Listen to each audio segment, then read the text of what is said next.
Enquête concernant l'ex-président ivoirien Laurent Gbagbo et Guillaume Soro, qui contestaient leur radiation de la liste électorale, ont été respectivement rejetés et déclarés irrécevables. Comment vous avez accueilli cette décision, Sylvain Guédé-Débailly? La décision de la Cour africaine vient de tomber et c'est un véritable séisme politique. Les recours de Gbagbo et Soro ont été balayés et en Côte d'Ivoire, les réactions s'enchaînent déjà. Entre incompréhension, colère et calcul politique à 4 mois de la présidentielle, ce verdict pourrait tout changer. Dans cette vidéo, on décrypte ce qui se joue vraiment derrière ce verdict explosif. Like et abonne-toi, on démarre. Ça va être encore un débat des juristes, mais moi je pense qu'en tant que citoyen, je crois que c'est une décision qui arrive et que je trouve inopportune. Inopportune, c'est une décision qui va simplement servir à alimenter encore la polémique, à déplacer les problèmes sans jamais tenter de les résoudre. C'est-à-dire que voici une cour que la Côte d'Ivoire a quittée depuis 2021. Et puis bon, comme il y avait une affaire pendante, au moment où on est en train de discuter des problèmes électoraux en Côte d'Ivoire, elle vient et puis bon, annonce une décision qui rejette les requêtes de Laurent Gbagbo, de Guillaume Soro, etc. Mais vous voyez aujourd'hui, quand cette décision tombe, dans l'opinion, c'est ce débat-là qui est suscité que qu'est-ce que cette Cour a encore à chercher dans les affaires ivoiriennes Alors que la Côte d'Ivoire s'est retirée. La Côte d'Ivoire s'est retirée. Aujourd'hui, le problème se résume à ça, le débat se résume à cela. Bon, est-ce que nous allons y rester? Je pense que pour moi, c'est une décision à froisser rapidement. Et puis, à regarder nos problèmes concrètement, les problèmes qui sont pendants à 4 mois de l'élection présidentielle, soit on les résout, ou bien on ne les résout pas, et puis bon, la vie va continuer. Professeur Banga? Non, Sylvain Débailly n'a pas raison. Enfin, son point de vue. S'il vous plaît, Mon point de vue, c'est qu'il n'a pas raison. Non, votre point de vue... C'est qu'il n'a pas raison. Non, je viens. Votre point de vue, c'est de dire il y a des limites dans le développement de Sylvain Débailly. Bon, voilà. Je peux le dire comme ça, s'il vous plaît, mais je vais dire... Non, sois sérieux. On est tous sérieux sur ce plateau. Non, je sais, je le dis, parce que quand j'entends... Non, la Côte d'Ivoire n'a même pas participé au procès, donc ça n'est changé au fait que la Côte d'Ivoire, elle ne soyait pas, la Cour a décidé.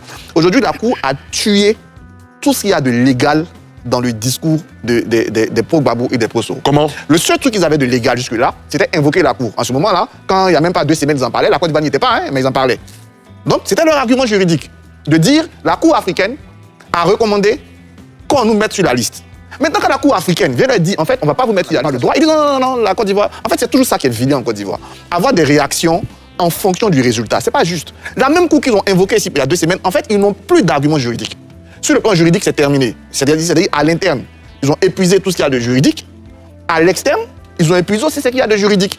Donc aujourd'hui, la défaite, elle est cinglante pour ce point juridique, pour Guillaume Soro et pour Laurent Gbagbo. Ils n'ont plus aucun recours leur permettant de justifier, d'un point de vue légal, leur place sur la liste électorale. C'est une défaite cuisante pour eux. Ça, c'est clair. Dire que, et au moment où ils invoquaient la Cour d'Ivoire n'en faisait pas partie, mais ils l'invoquaient. Donc c'est pas parce qu'aujourd'hui, on leur rappelle ça qu'ils vont dire que la Côte d'Ivoire n'a pas participé. Il faut lire la décision. Je ne sais pas si les gens lisent les décisions. C'est bien marqué que la Côte d'Ivoire, l'État n'a pas participé au débat, parce que la Côte d'Ivoire ne reconnaît plus. C'est eux qui, tous les jours, invoquaient la Cour. Donc c'est eux qui ont pris une défaite cuisante dans cette définition. Et moi, je pense aujourd'hui, il n'y a plus de solution juridique pour réinstaller le nom de Laurent Gbagbo et de Guillaume Soro sur la liste électorale. Tout ce qu'on peut avoir, c'est que je dis depuis des mois, c'est peut-être une solution politique, parce que sur le plan juridique, c'est mort, et c'est mort même à l'international. Israël Guiraud? Entièrement d'accord. Alors, lorsque l'orthodoxie juridique au niveau national ou international n'a pas réussi à concilier et à réconcilier les positions, je pense qu'il faut ouvrir la voie du dialogue. Honnêtement, je pense qu'on peut se perdre en conjecture dans les débats juridiques, qu'on soit pro-africaine ou contre. Ce qu'il faut aujourd'hui, vous savez, la paix sociale, là, je ne pense pas qu'elle se décrète dans un arrêt d'une cour. Je pense qu'elle prend son essence dans le dialogue qu'on a autour d'une table. Et c'est dommage, ils sont partis, mais je pense que c'est la responsabilité du RHDP aujourd'hui, qui a dans son ADN de fouettisme, le dialogue, de ramener tout le monde autour de la table. Parce que toutes ces questions-là, qu'elles soient d'ordre juridique, ici ou à l'étranger, ont besoin finalement de ramener tout le monde autour de la table pour discuter. Pour se dire, on a eu des blocages au niveau des juridictions locales, on a eu des blocages au niveau des juridictions internationales. Finalement, ce qui reste, c'est de nous asseoir et de dire, bon, peut-être que ça va aboutir ou pas, mais on ne peut pas enlever à la Côte le privilège de discuter entre les acteurs politiques qui crispent, disons-le, la vie politique. Je me pose une question. Pas tout à l'heure. Disons que sur ce sujet-là, ce n'est pas la décision complète qui est sortie. Peut-être qu'après, c'est un résumé. On se prononce déjà sur ce qui est sorti. Je suis d'accord. Parce que il y a des juristes ici. Allez-y, le développement. Ce qui est dit, c'est qu'au niveau du président Gbagbo, c'est les les éléments présentés n'étaient pas suffisants pour pouvoir démontrer le fait que ses droits lui a été privés. Et puis au niveau de Guillaume Soro, c'est qu'il n'avait pas épuisé tous les recours au plan national. Donc ça, c'est le résumé. Mais moi, me concernant, mon point de vue, c'est que la Cour africaine même, en fait, en réalité, n'avait plus place au débat. Du moment où l'État de Côte d'Ivoire s'est retiré depuis, n'avait plus place. Si la Cour africaine venait dire que Laurent Gbagbo et Soro Guillaume avaient raison, comment ça allait s'appliquer? Donc ils disent le contraire, c'est le même résultat. Aujourd'hui, ce qu'il nous reste, comme quelqu'un l'a déjà dit, il nous faut vraiment nous mettre entre nous Ivoiriens, revenir au plan national et comprendre qu'aujourd'hui, la Côte d'Ivoire est en train de traverser une période un peu compliquée, un peu complexe. Quand vous parlez des élections à n'importe quel quiconque, la personne, d'autres jeunes même pour s'amuser vous diront « mais moi je cherche la route du Ghana ». Ils cherchent la route du Ghana, pourquoi? Nous sommes Ivoiriens, nous devons pouvoir nous entendre sur le minimum afin d'aller à des élections apaisées, crédibles, ouvertes, transparentes pour tout le monde. Et là, à ce moment-là, moi je demande, je ne vais pas demander, mais la Constitution permet, effectivement, le dossier va se porter sur le terrain politique. Et sur le terrain politique, on sait qu'en Côte d'Ivoire, on sait s'asseoir pour discuter. On sait s'asseoir pour discuter. Ceux qui sont aux affaires, c'est des oufouettistes, des enfants, des petits-fils de Félix Houphouët-Boigny.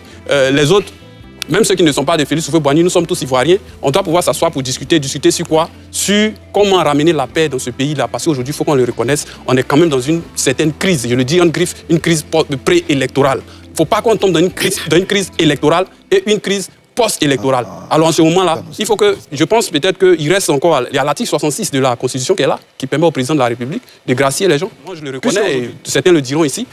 Au niveau africain, le débat est clos. Au niveau de la CEI, RLE, tout ce que l'opposition demande, le débat est clos. À tous les niveaux, le débat est clos. On a 4 mois des élections. S'il faut qu'on y aille, pour ne pas avoir une élection où il y aura seulement un candidat du RHDP assez fort, contre peut-être même que ceux de les candidats comme Vincent Tobi, Assalé Tiemoko ne pourront peut-être pas, eux aussi à leur niveau, recueillir les parrainages. Je dis peut-être pas. Et se retrouver à une élection où on n'a que le candidat du RHDP contre 2-3 personnes qui ne pèsent pas, ça ne serait pas vraiment une élection crédible. Bien sûr qu'on se prend pour dire que les gens ne pèsent pas. Bon, enfin, ça, c'est un autre débat. Voilà. C'est un autre débat dans lequel je ne vais pas rentrer. Il faut qu'on puisse avoir une élection vraiment ouverte, que les candidats sérieux, tous les ténors, soient vraiment sur la liste, et puis qu'on ait des élections qui verra. S'il vous plaît, s'il vous plaît, Aouma, vous avez terminé. Sylvain Guédé Débaï, dans son développement, parlait tout à l'heure, il disait c'est un débat de juristes. Justement, vous êtes juriste, vous êtes avocat, vous êtes député, vous connaissez bien le dossier parce que vous étiez l'avocat de l'État de Côte d'Ivoire dans ce dossier au moment où le pays décidait de se retirer. Comment vous accueillez cette décision? Bon, je ne sais pas si on a suffisamment de temps pour effectivement développer ce sujet. Mais en tout cas, vous avez du temps pour vous. Allez-y, vous avez Alors, deux il faut d'abord minutes. qu'on puisse d'abord s'accorder sur les faits. Parce que j'ai l'impression effectivement qu'on va dans tous les sens. Alors, M. Laurent Gbagbo a estimé qu'à la faveur de la décision prise par le président du tribunal du président qui l'excluait de la liste électorale, que ses droits avaient été violés. Donc, il a décidé de se pourvoir devant la Cour africaine des droits de l'homme à l'effet de dénoncer cette violation prétendue et devoir ordonner à l'État de Côte d'Ivoire de l'inscrire sur la liste électorale. Cette Cour, avant de se prononcer sur le fond du litige, a pris une mesure provisoire, donc ordonnant à la Côte d'Ivoire d'inscrire Laurent Gbagbo, de lever tout obstacle à son inscription sur la liste électorale jusqu'à ce qu'il soit statué sur le fond du litige. Premièrement. Cette décision intervenait postérieurement à une autre décision qui avait été prise au bénéfice de M. Guillaume Soro et autres qui, poursuivis avec certains de ses amis, avait été donc poursuivi devant les juges d'instruction ici, et il y a des mesures qui avaient été prises dans le cadre effectivement de la procédure pénale, notamment un mandat d'arrêt contre lui, le placement sous mandat de dépôt de certains de ses amis et tout. Et lui également a saisi la Cour africaine des droits de l'homme, estimant que cette procédure qu'il subissait n'était pas légale, que ses droits avaient été par ailleurs violés. Donc c'est la Cour qui a ordonné à la Côte d'Ivoire donc de surseoir l'exécution des mandats au bénéfice de M. Guillaume Soro et de ses co-inculpés. La Côte d'Ivoire a estimé, et je pense qu'à bon droit, que la Cour ne pouvait pas l'empêcher d'exercer sa souveraineté judiciaire.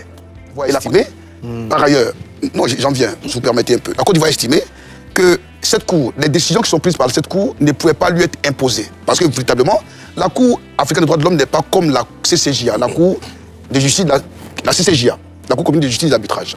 Cette Cour rend des décisions qui sont exécutoires dans les États membres.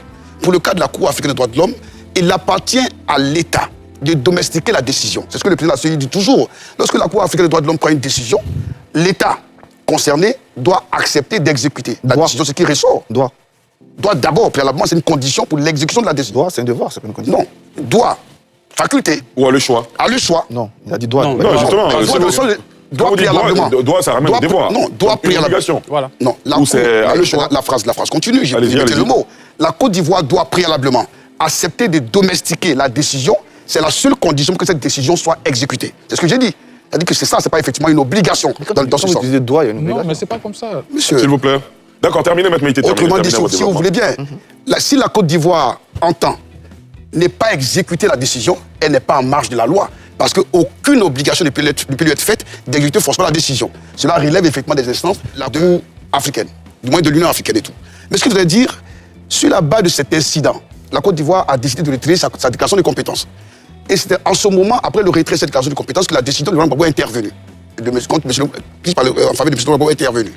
Mais ce que je voudrais dire surtout, que je veux que les Ivoiriens retiennent, c'est que lorsque la Côte d'Ivoire a refusé d'exécuter la mesure provisoire qui était prise en entendant devoir statuer sur le fond de la contestation, tout le monde a crié au loup.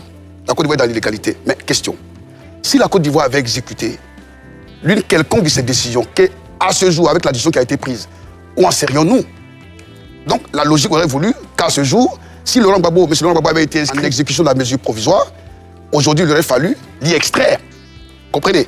Donc je veux dire que la Côte d'Ivoire a été inspirée, pour moi, inspirée à se déterminer ainsi qu'elle l'a fait, notamment en décidant en toute responsabilité de ne pas s'accorder avec la décision qui avait été prise, d'autant plus qu'elle avait la faculté de décider de l'exécuter en toute souveraineté. Alors, selon toi, cette décision va-t-elle apaiser ou enfermer davantage la scène politique ivoirienne?